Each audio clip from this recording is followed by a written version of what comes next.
Good evening, everyone. Thank you for being with us this evening so that we can report to you as we always do on a significant event. We report as soon as we can. I always give this disclaimer. The information that we give you tonight is very early in the investigation and certainly is subject to modification as the investigation goes on. But if we waited until we gave you absolutely 100% totally accurate information, I would be talking to you in about 6 months whenever the medical examiner's report came back. But I want to introduce someone to you. This is Kente Gavin. He's 41. He spent over half of his life in the Florida prison system. And you might ask, my goodness, what did he do? He sexually battered a child, and he spent 16 years, and then he was released on probation. And then he failed to register, and he went back to prison for another 7 years, for a total of 23 years. In addition to that, he has just been released in the last little while from prison. And he was living in this community at what the neighborhood referred to as the Chomo house, the child molester house. And he was living in a child molester house because we continue to have checks on them. The last time we checked on this house was October the 31st, Halloween. So let me take you to about 3:07 this afternoon. We received a 911 call that there was a man out here with a brick, and he was beating an elderly man in the head. So he was beating this elderly man in the head, and another lady, a witness, tried to shove our suspect off of our victim. When she was successful in doing that, he chased our second victim into a shed where he beat her up and stole her cell phone because she said she was calling 911. He said over and over, "I am not going back to prison. They will have to kill me." Information was relayed that it was an armed person acting erratic who was in the process of beating an elderly man, and our deputies arrived. Our deputy Diaz was the first to arrive by himself, and he was followed up by Deputy Sheriff Soko and Mathis. Deputy Diaz told our suspect several times, "Throw down the brick, throw down the brick, throw down the brick." He refused. Not only did he refuse, he started toward the deputies. They attempted to tase him. 2 of them did. One of our witnesses said he just pulled the taser out and continued to charge at the deputies.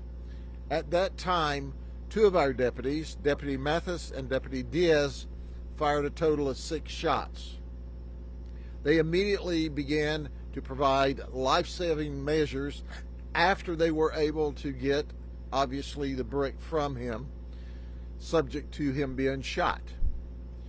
He was transferred subsequently to Lakeland Regional Health, where he succumbed to his injuries. Now, interestingly, 2 of our witnesses were incredible. One of them is currently on probation and said, "Look, I've been in trouble, but those deputies acted professional. They didn't have a choice." He was coming after the deputies with the same brick that we now know he beat a man with. That victim is still at Lakeland Regional Health. In addition to that, we had another witness. He looked our detectives in the eye and said, "I was raised to resist law enforcement. I've always resisted law enforcement. But I can tell you those guys didn't have a choice. He was coming after them to attack them with this brick." So the investigation goes on. We have an officer-involved task force. The lead agency will not be the sheriff's office. We will work with the task force. We have members on the task force. The information we develop through our investigation will be sent to Brian Haas, our state attorney. He and his team will review it and render a final judgment. But it's abundantly clear to us tonight, based on the information that we have, that he had no intentions of being arrested. He had feloniously attacked one person. He had robbed another lady with violence. He was erratic and out of control, and they said had been sleeping very little this week. It's too early in the investigation. We don't know whether he was on drugs or not, but certainly his conduct was out of control. So with that, I'll be glad to answer any questions you may ask. However, it's important to point out, I've pretty much told you what we know at this point in the investigation. Interestingly enough, we asked that very question. Why was he beating the man with a rock? Was there an argument? Was there a fight in advance? And they said no. They were apparently sitting on the porch of this home when all of a sudden he became angry, and he picked up this actually large piece of stone, and that is about the actual size. It's the size of your hands, and charged him, knocked him down, and then was on top of him, beating him with a stone, when our second victim tried to shove him off. That's when he jumped up and chased her into the shed, where she was in the process of dialing 911.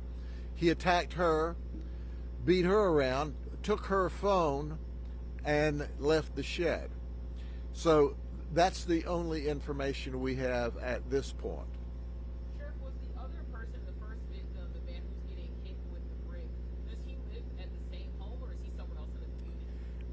I don't know right now where he lives, if he was at the same home or not, but he obviously lived in the community. I'm not sure exactly where he lived. Here's what's important to understand, is for reasons that we don't know early investigation, he had not been sleeping much, had been acting erratic, and all of a sudden attacked what was described on 911 as an elderly white male with a brick. Our deputies came here to save his life, to protect him, to stand in the gap between good and evil. And they were forced to shoot him when the taser did no good. I believe, based upon the early information, this was clearly a suicide by cop. He had been in prison over half of his life for sexually battering a child, and he said over and over, I am not going back to prison. I am not going back to prison. They'll have to kill me. And that's what he did. He made us kill him. It was his choice to be shot tonight. We didn't make that decision.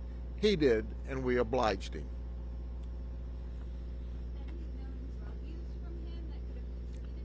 Drug use will be part of the ongoing investigation. We're not sure. We know he was unemployed.